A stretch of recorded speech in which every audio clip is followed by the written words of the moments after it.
दोस्तों, भारत और चीन दोनों देश एशिया महाद्वीप के सुपर पावर्स माने जाते हैं। अमेरिका जैसा दुनिया का सबसे ताकतवर देश भी चीन से उलझने से पहले हजार बार सोचता है। रशिया दुनिया का दूसरा शक्तिशाली देश चीन के साथ दोस्ती रखने में अपनी भलाई समझता है। ऐसे में भारत वर्तमान में चीन जैसे शक्तिशाली देश के सामने कहाँ ठहरता है, ये जानने के लिए आज हम दोनों देशों का कंपैरिजन देखेंगे, जिसमें आर्थिक, भौगोलिक, सामाजिक एवं सैन्य रक्षा संबंधित जुड़ी बातों पर नजर डालेंगे। जनसंख्या के अनुसार चीन दुनिया का सबसे बड़ा देश है, जिसकी कुल जनसंख्या वर्तमान में लगभग 143 करोड़ है। वहीं भारत दुनिया का दूसरा सबसे बड़ा देश है, जिसमें 136 करोड़ लोग पाए जाते हैं। ये दोनों देश मिलकर दुनिया में लगभग 36% जनसंख्या शामिल करते हैं। जनसंख्या वृद्धि दर यानी पॉपुलेशन ग्रोथ रेट की बात की जाए तो भारत में 1.25% से आबादी बढ़ रही है। वहीं चीन में बढ़ती आबादी का दर सिर्फ 0.44% है, जो चीन में कई सालों से लागू की गई वन चाइल्ड पॉलिसी का असर है। क्षेत्रफल के अनुसार चीन दुनिया का चौथा सबसे बड़ा देश है, वही भारत दुनिया का 7वां सबसे बड़ा देश है। व्यावसायिक लेबर फोर्स की बात की जाए तो भारत में सबसे ज्यादा लोग कृषि क्षेत्र यानी एग्रीकल्चर सेक्टर में काम करते हैं।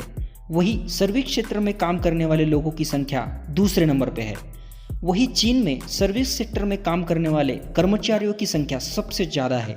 इतना ही नहीं, इंडस्ट्रियल सेक्टर में काम करने वाले मजदूरों की संख्या चीन में भारत से कई ज्यादा है। अब बात करते हैं जीडीपी में होने वाले क्षेत्रीय यानी सेक्टर वाइज योगदान की। सर्विस सेक्टर भारत की अर्थव्यवस्था का बैकबोन माना जाता है। वही चीन की अर्थव्यवस्था का मुख्य पहलू है मैन्युफैक्चरिंग सेक्टर। शिक्षा एवं स्वास्थ्य पर होने वाले एक्सपेंडिचर यानी खर्चे की बात करें तो भारत का यह एक्सपेंडिचर जीडीपी के लगभग 5% है।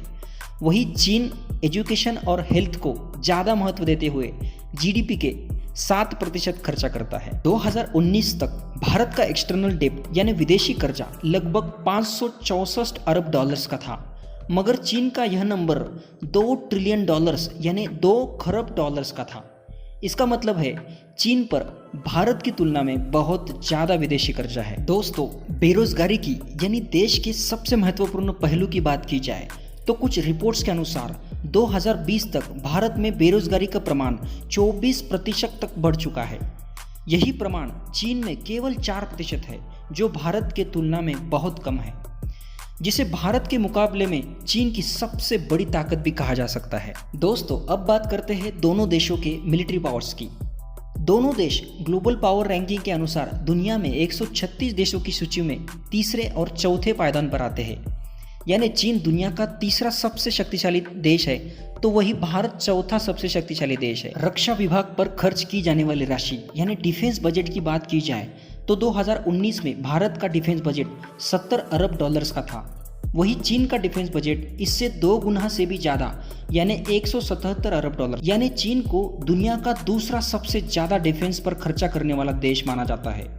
वही भारत तीसरा देश है जो डिफेंस बजट पर इतना पैसा खर्च करता है। अब बात करते हैं जंग के सबसे खतरनाक हथियार की यानी न्यूक्लियर बॉम्ब्स की।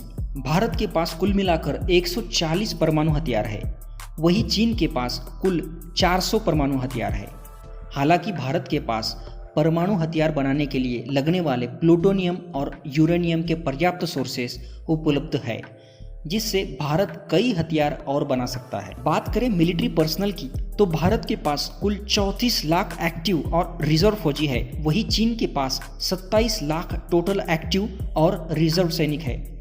लगभग 14 लाख सैन्य के साथ भारतीय सेना दुनिया की सबसे बड़ी जमीनी ताकत बन गई है, जो चीन से आगे निकल रही है। फाइटर एयरक्राफ्ट्स और इंटरसेप्टर्स की बात की जाए तो भारत के पास 520 छोटे बड़े स्वदेशी तथा विदेशों से खरीदे हुए एयरक्राफ्ट्स है। वही चीन के पास ऐसे 1222 फाइटर एयरक्राफ्ट्स। यहाँ क्लियरली देखा जा सकता है कि भारत के पास फाइटर एयरक्राफ्ट्स चीन के मुकाबले आधे से भी कम है। अब बात करते हैं जंग में सबसे अहम भूमिका निभाने वाले विशालकाय रूप के एयरक्राफ्ट कैरियर्स की, जिन्हें समुद्री हमला करने के लिए इस्तेमाल किया जाता है। भारत और चीन दोनों देशों के पास एक एक एयरक्राफ्ट कैरियर्स वर्तमान में मौजूद है। भारत के एयरक्राफ्ट कैरियर का नाम आईएनएस विक्रमादित्य है। वही चीन के पास लियोनिंग नामक एयरक्राफ्ट कैरियर है। भारत अपने दूसरे एयरक्राफ्ट कैरियर के निर्माण में लगा है, जिसे आईएनएस विक्रांत कहा जा रहा है।